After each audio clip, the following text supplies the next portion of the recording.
Salam aleykum kardeşler. Bu günlerim 29 Mart ayıydı inşallah. Allah özü her kim alsa ona xeyir versin. Kardeşler heyvanlarımız cavan heyvandı. 500 baş heyvandı. Əmoğlu. İnşallah satıram bunu. Kimə nə qədər lazımsa gəlib ala bilər.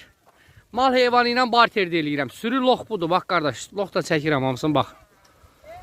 Kimə nə qədər ehtiyacsa gəlib ala bilər. Allah hər kim alsa ona xeyir versin. Like gelib abunə olmağı, zəhmət olması unutmayın. Salam kardeşler, hoş gördük sizleri. İnşallah kardeş, sürü 500 baştır, 500 baş. Hamısı da satılır kardeş. Yelinli boğaz 500 baş heyvanlı.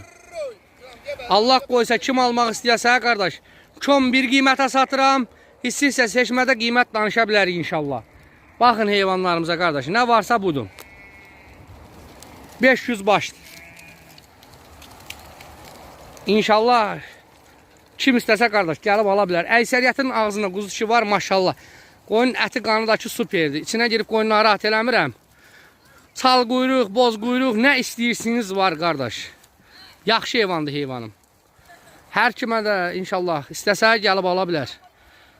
Budur qardaş sürüm.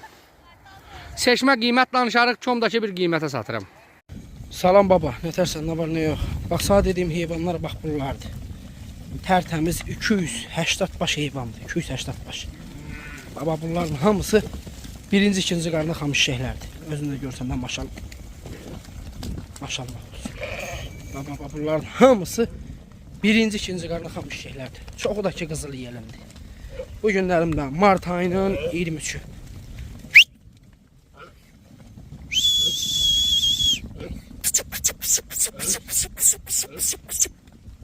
Bunlara bak.